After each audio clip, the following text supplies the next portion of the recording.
Welcome back to our continuing coverage of this winter weather. We want to send you now to Alpharetta. That's where we find our Cody Alcorn. Cody, what are you seeing up there?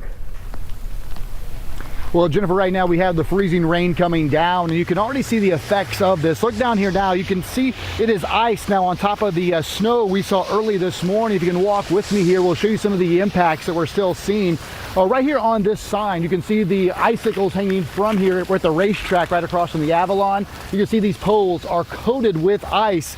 And the other concern tonight, again, while the roads might not look so bad right now, you heard Melissa and them talking about this. Look at the ice already accumulating here on these trees. I mean, ice is coated this tree right here along Old Milton Parkway. We're going to walk over and actually talk about the road conditions because, again, right now, if you look at them, you don't know much. You think, oh, well, they're fine. Let's go out and, drive around, maybe go get some food, check out a game tonight. Of course, we know the Cotton Bowl is on tonight, so people might think it's okay to get out, but they're really stressing. Alpharetta police here is the dangers that's going to happen here tonight. I was just checking the road temperatures. You've been hearing them talk about that.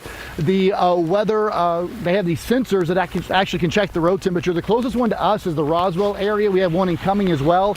They're reading right now about 34 degrees. At one point this morning, they were around 28. So what's going to happen is these roads are going to freeze over again. As you can see, the freezing rain hitting them. So that is what they're really concerned about tonight. Of course, we are worried about the refreeze. Talked to Alpharetta police. While right now they aren't having too major of an issue, they saw a lot of things happening this morning, stranded drivers, crashes. They've actually brought their officers into the city here, putting them up in local hotels so they don't have to travel outside the city. But one thing we were even talking about during the interview is how fast people are going here down Old Milton Parkway right across from the Avalon.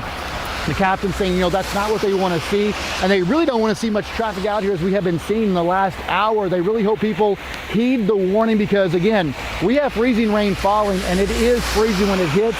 They're also, as you mentioned, worried about trees coming down. We've already seen that across Metro. Not even during storms. When trees come down on top of vehicles, it has ended deadly here. We have already seen that in a couple incidents in the last 6 to 7 months. So if you don't have to get out and put your life in danger, please don't do so. And of course, not just your life, but also the first responders who are out here on the road responding to stranded motorists, to crashes. Move over. It is a state law. We do not want to see one of these first responders who are out having to deal with traffic issues be hurt on the job. So again, right now, I can tell you it's really picking up here, this freezing rain, and you can probably not hear it hitting the ice, but we can actually hear it hitting the snow right now. So the conditions are worsening here in North Fulton County.